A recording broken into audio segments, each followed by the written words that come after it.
بنائی جاتی ہیں، آپ بتائیے بہترین سے بہترین سڑک پر ایکسیڈنٹ ہوتے ہیں یا نہیں ہوتے ہیں؟ پتلی اور چھوٹی گلیوں میں ایکسیڈنٹ ہوتے ہیں یا نہیں ہوتے ہیں؟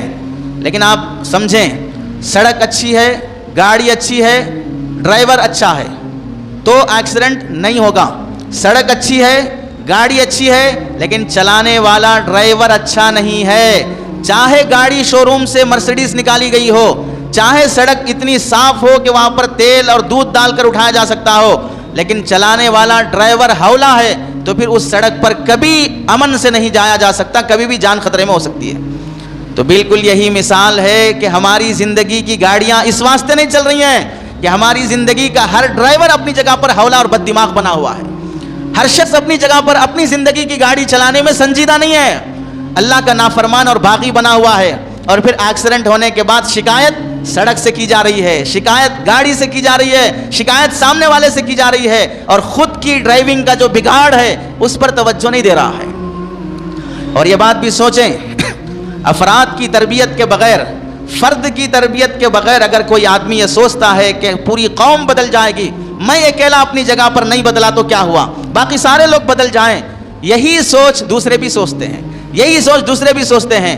اس طرح سوچنے والی قوم اور سماج کی مثال ایسی ہے جیسے کسی جگہ پر بہت زیادہ کیچڑ ہے، جہاں پیر رکھ کر جانا بھی مشکل ہے، اور کوئی پتھر ڈالا جائے گا تو وہاں پر ٹکے گا نہیں، پھسل جائے گا۔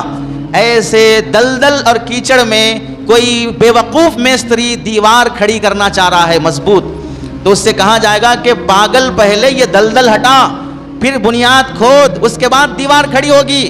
دلدل میں کوئی مضبوط دیوار قائم نہیں کر سکتا، ایسے ہی بگڑے ہوئے افراد کے سماج میں ترقی کی کوئی دیوار نہیں کھڑی ہو سکتی، بلندی کی کوئی عمارت وہاں قائم نہیں کی جا سکتی۔ اور اس وقت ہر شخص اپنے دائرے میں کیچڑ اور دلدل سے لطف پت ہو چکا ہے، کسی نہ کسی طریقے سے ہر شخص اپنے اعمال کی بدعملی اور گمراہی میں مبتلا ہے۔ اور آپ دیکھیں، تاریخ کا سب سے بڑا سبق یہ ہے کہ لوگ تاریخ سے سبق حاصل نہیں کرتے۔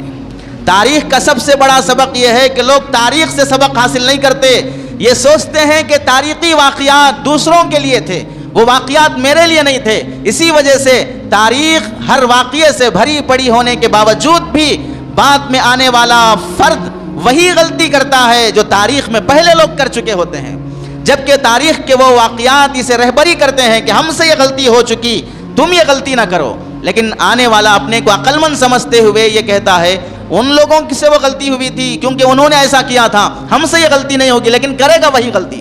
جو ہم لوگ جی رہے ہیں، دماغ، دل کے کان اور پردے کھول کر ان واقعات کو اور اب جو چل رہا ہے ان واقعات کو میچ کر کے دیکھنا اس وقت کے عقل مندوں کی ذمہ داری ہے۔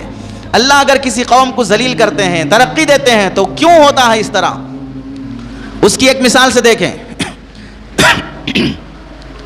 حضرت یوسف علیہ السلام چھوٹے بچے تھے، بھائیوں نے بیچ دیا، مصر آئے، مصر میں بیچ دیا گیا، وہاں زلیخا اور ان کے شوہر نے خریدا، پھر زلیخا نے تہمت لگائی، وہاں سے جیل گئے، جیل سے رہائی ہوئی، اس کا سبب کیا بنا کہ ایک خواب دیکھنے والے نے خواب دیکھا، انہوں نے اس کی تعبیر بیان کی، یہ رہا ہو گیا۔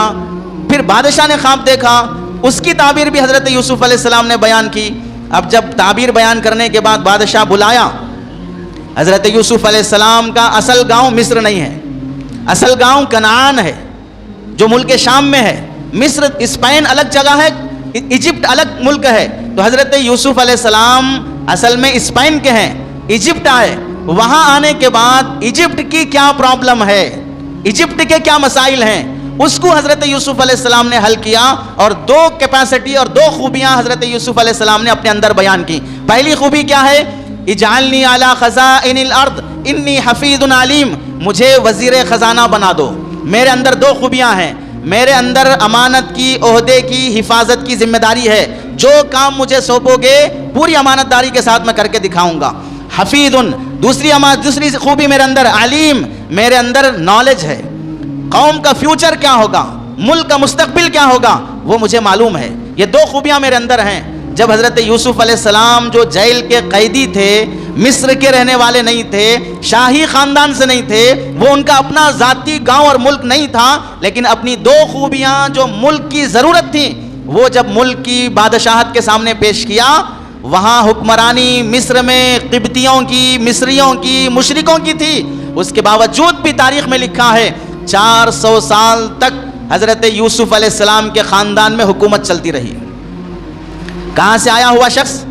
قافلے نے لا کر بازار میں بیچ دیا، چند کوڑیوں میں خرید لیا گیا، پھر گھر میں نوکر بنا کر رکھا گیا، پھر جیل بھیج دیا گیا۔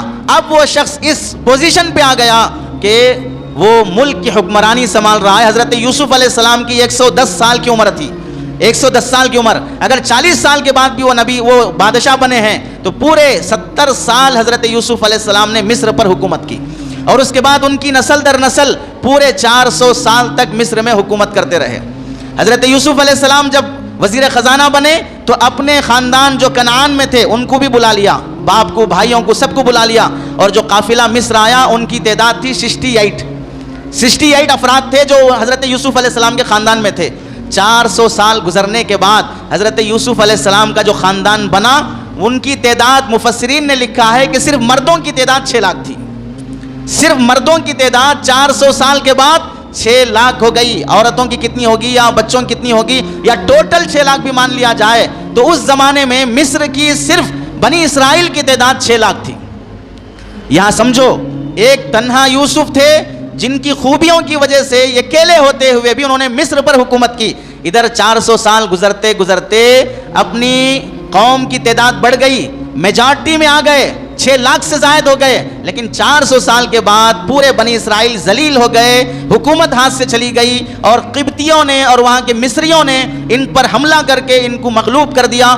2.5 لاکھ بنی اسرائیل کو مصر سے مار بھگایا، باقی جتنے لاکھ تعداد میں مصر میں تھے ان کے نوجوانوں کو غلام بنایا، ان کی عورتوں کو باندی بنایا، ایک ایک روٹی، ایک ایک نوالے کے لیے 24 گھنٹے کام لیا جاتا تھا، مزدوری پوری نہیں دی جاتی، ان کے بچوں کو ذبح کر دیا جاتا، ان کی عورتوں کا غلط استعمال کیا جاتا۔ کیا ہوا؟